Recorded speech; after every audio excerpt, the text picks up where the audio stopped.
খোৱাং নাহৰণি বজাৰ অৱস্থা এয়া। ছাগলী, মানুহৰ পিক, বজাৰ ইমান ধুনীয়া বজাৰ, এনেকুৱা ধৰণৰ কৰি থয়। এয়া এতিয়া ঝাৰু নাই, চাফা নাই, এতিয়া নিজেই ভৰিৰে চাফা কৰিব লাগে আৰু এনেকৈ পিকাই থৈ যায়। প্ৰত্যেক সপ্তাহে এনেকৈ আপোনাৰ পিকাই থৈ যায়। নিজৰ ভৰিৰে চাফা কৰিব লাগে গোটেই বজাৰখনত। আৰু এইবিলাক টাইলছ লগোৱা থাকে, সেইবিলাক মানে ভাঙি দিয়ে। এয়া এনেকৈ ভাঙি দিছে, এনেকৈ ভাঙি দিয়ে। তাৰপিছত এয়া এইবিলাক দেখিছে, এনেকৈ ভাঙি থৈ যায়। আৰু গোটেই ছাগলীৰ গু আৰু এইবিলাক পিক দেখিছে, এইবিলাক এনেকৈ ভাঙি থৈ যায়। এনেকৈ বেপাৰী ভালকৈ বেপাৰ কৰিব পাৰিব জানো কওকচোন? এনেকৈ ইয়াত পিকাই থৈ যাব। টাইলছবিলাক থাকে, এনেকৈ আঘাত কৰি দিয়ে, বেয়া কৰি দিয়ে।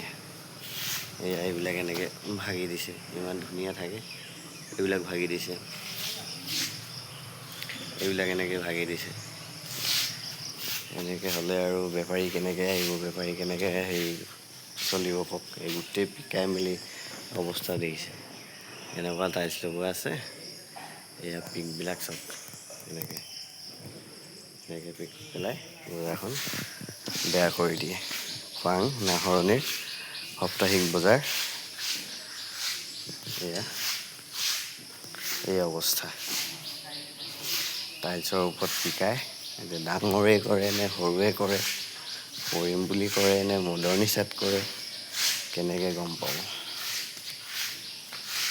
এইবিলাক এনেকুৱা ধৰণৰ যদি হয়, মানুহে কেনেকৈ চাফ চিকুণ থাকিব?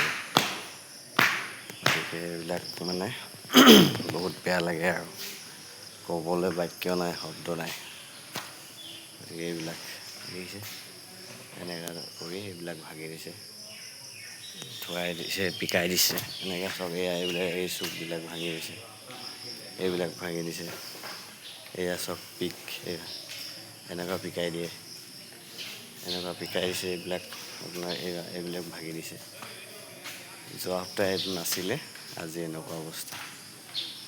এনেকৈ ভাঙি দিছে টাইলছবিলাক, এয়া ভাঙি দিছে এয়া। গতিকে এনেকুৱা যদি হয়, এয়া গোটেই পিকাই থৈ যায়। ডাঙৰে কৰে, সৰুৱে কৰে, কোনে কৰে নাজানো, কিন্তু এনেকুৱা কৰিলে মানুহৰ বেয়া লাগে। এয়াই দেখুৱালোঁ আপোনালোকক অলপ।